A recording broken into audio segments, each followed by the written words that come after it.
When looking at building the ultimate gaming PC, over the years you've had a few ups and downs, with AMD holding the crown for the ultimate gaming CPU with the 5800X3D dethroning Intel.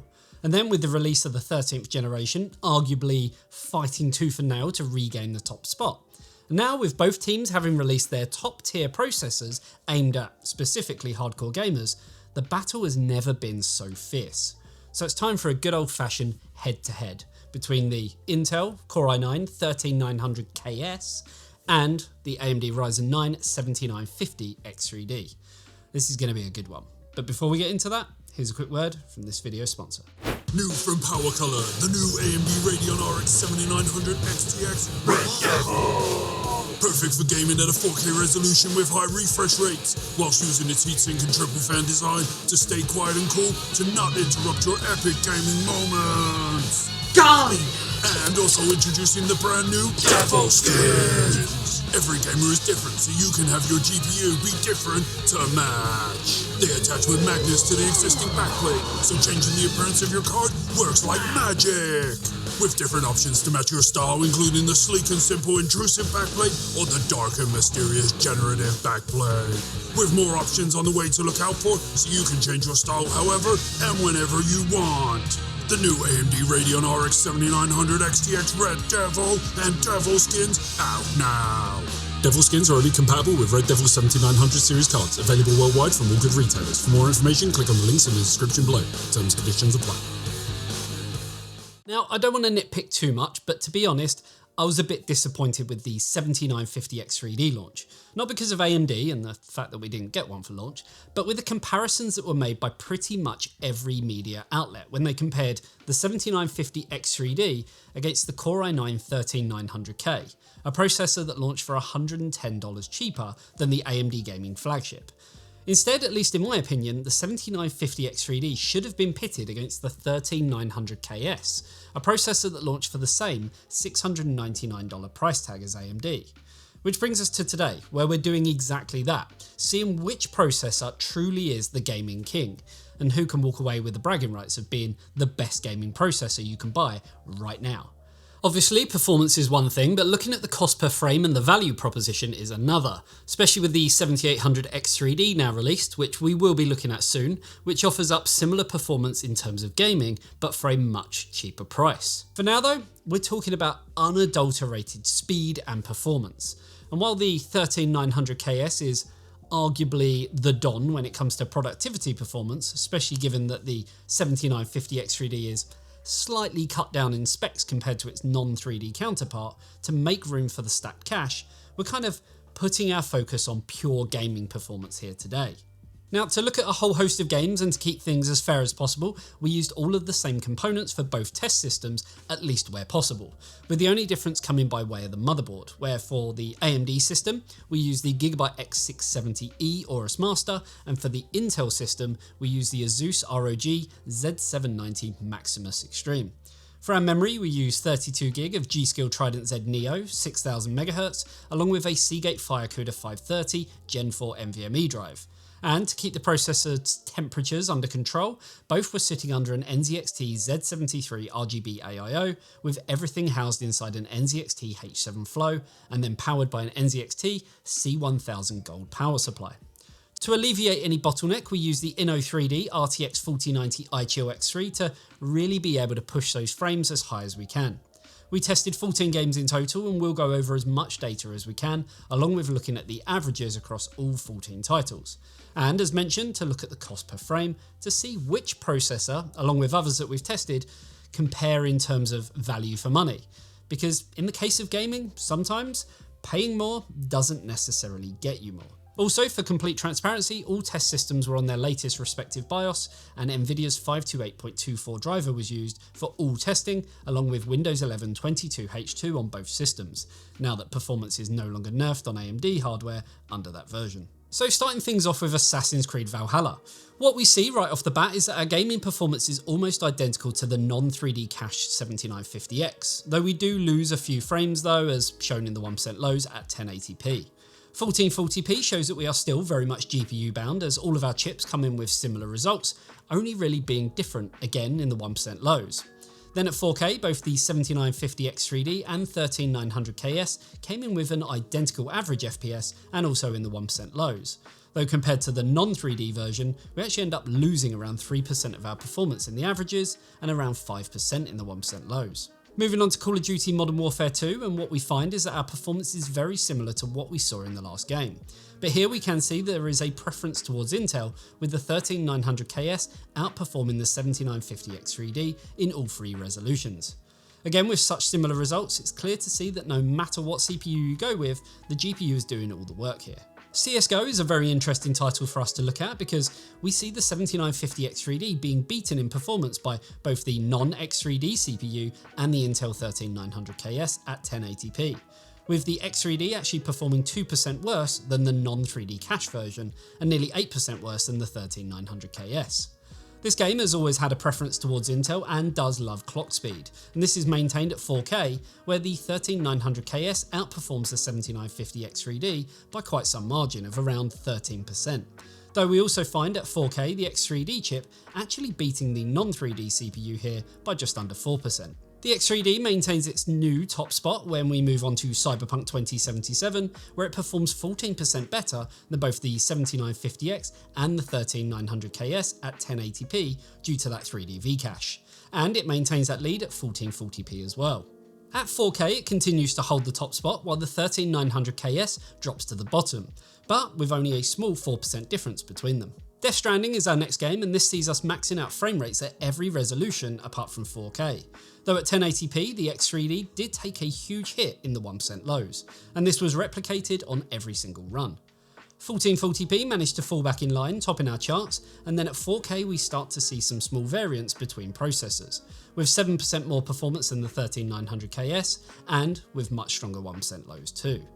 Up next is Dirt 5, and once again the X3D is able to take a small advantage in this game, gaining some extra performance over the other CPUs we tested, with a small 2% boost in performance over the 7950X and the 13900KS at 4K. Though the closest competitor here is actually the 7900X, which sits just 2 FPS below the 3D cache base CPU, meaning it only performed around 1% worse on average. Dying Light 2 is next, and our averages were pretty unremarkable, with a very small 1% difference at 1080 between the two 7950X CPUs, and then with the 13900KS performing less than 1% below that. Though when looking at the 1% lows, we do see that the X3D CPU comes in with a pretty big margin of 18% more than the non-3D version, with a much smaller 2% lead over the Intel chip on this front. 1440p, the order moved around slightly, with the 7950X coming out on top, though with much lower dips, while the X3D and 13900KS perform within 2% of each other. Then at 4K there really isn't much in it at all between all of the processors tested. Moving on to F122, we see the X3D taking a sizable leap in performance over the non-3D part, with 18% more FPS on average. This difference is smaller when we compare to the 13900KS, where we see a lesser but still decent 8% difference in FPS, but as we move up in resolutions and then to 4K, we notice that the 7950X3D still sits above the Intel chip in performance with 5% more FPS on average, but somehow the regular 7950X has gained a 5% lead over the X3D CPU here. Now I'm only going to talk about 4K for Far Cry 6 because that's where we see the most interesting results. This game is known to have a bias towards AMD, and our results show this in full effect, where we can see the 7900X, 7950X and the 7950X3D all with the same average FPS, but with slight differences in the 1% lows. But what is interesting is that the 13900KS performs 8% worse than all three of the AMD CPUs. But as mentioned, there is a bias towards AMD here. In Forza Horizon 5, we see another example of the X3D utilising that 3D cache to its full advantage, with an 8% jump in performance over the 7950X in the average FPS, and then nearly 9% over the 13900KS at 1080p.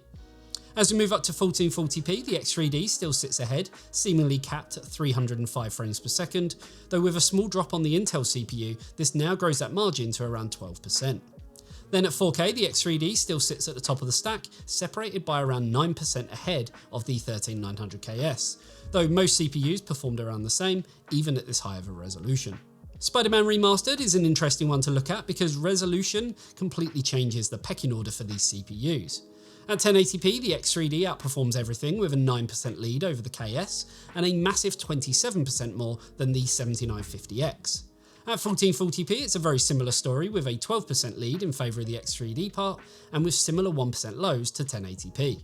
It's only when we look at our 4K results where we see the tables turn.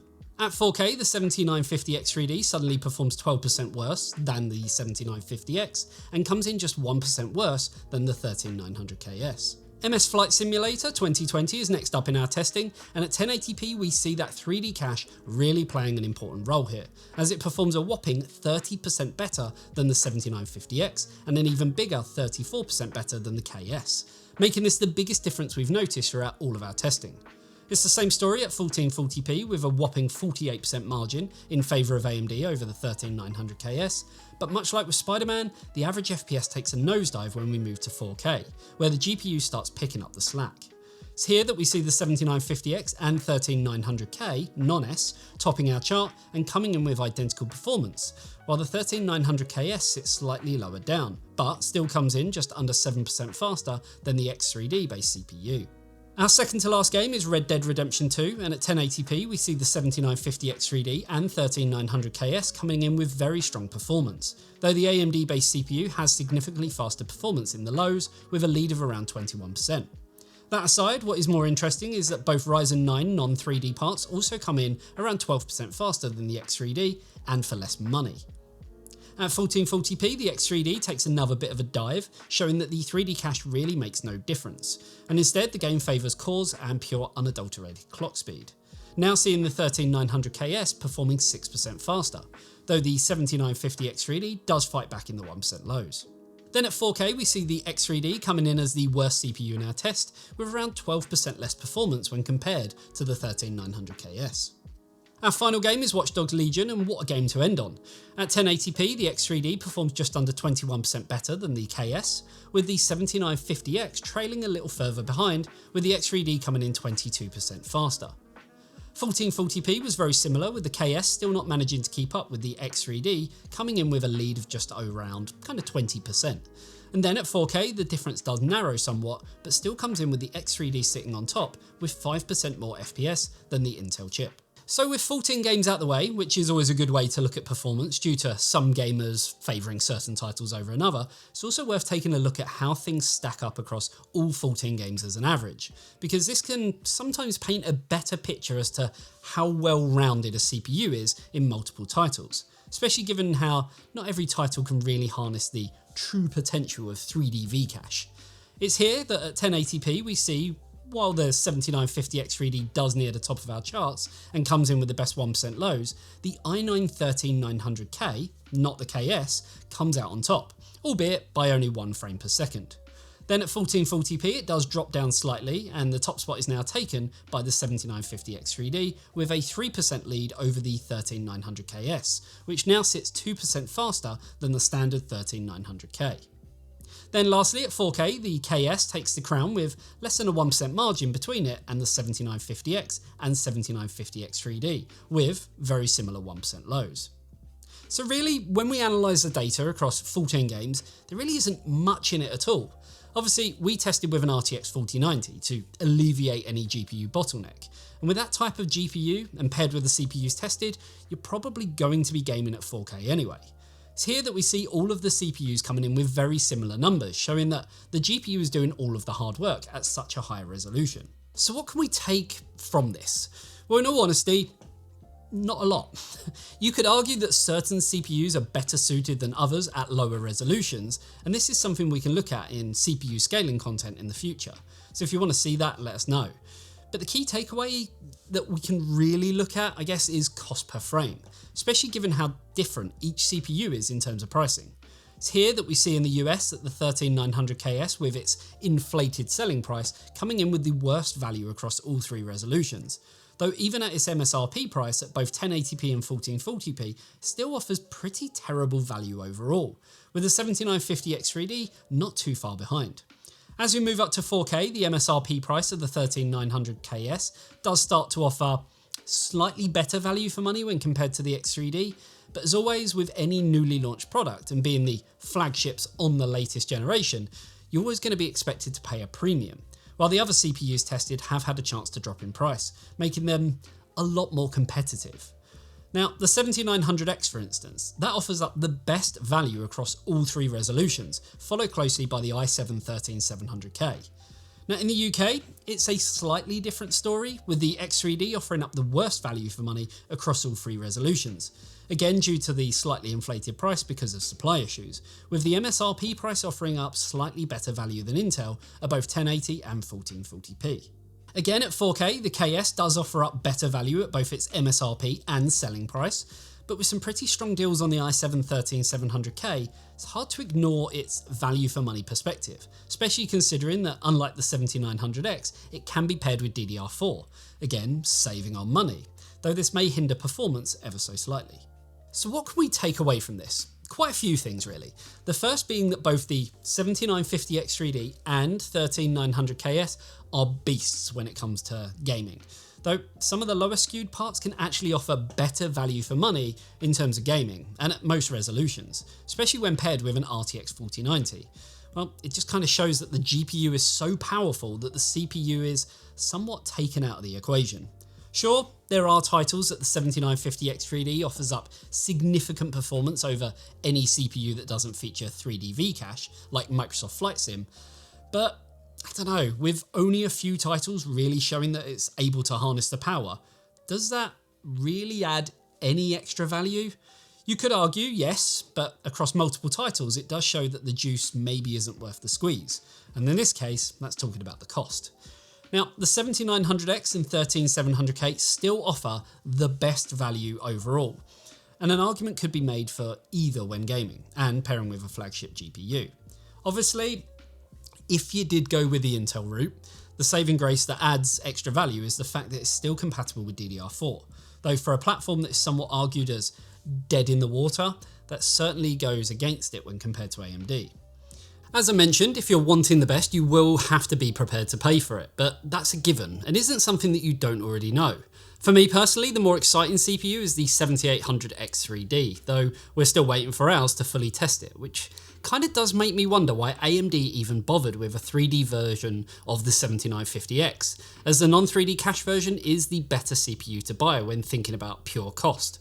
The 5800X3D had a much better argument on the Zen 3 platform, as it offered much larger gains in comparison to a bog standard CPU, and for a great price, which is why I'm more excited about that over this flagship from Team Red. For Intel, the 13900KS is the Don, but at a price, though we all know it excels in productivity-based tasks too, giving you the kind of best of both worlds, whereas the X3D falls short of its cheaper brother, the 7950X. So to round up, if you're wanting to game, especially at a higher resolution with a beastly GPU like the 4090, the 13700K or 7900X is the one to go for, though the same argument could be fought for even lower end parts that we've done comparisons on before. So yeah, with that, what do you think is the best CPU for gaming right now? Let me know in the comments section below. And that about wraps up this video. An interesting one, I've got to say, but well worth highlighting.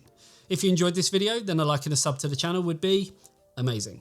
And if you love what we do and appreciate the huge amount of hard work that goes into these videos, then consider joining the exclusive eTeknix Patreon Club, where you'll get access to behind the scenes content, monthly live Q&A sessions, access to more of our testing data, a super special area on our Discord, and much, much more. The link for all that amazing stuff is down below. Thanks for tuning in. I'll see you in the next one. See you later, guys.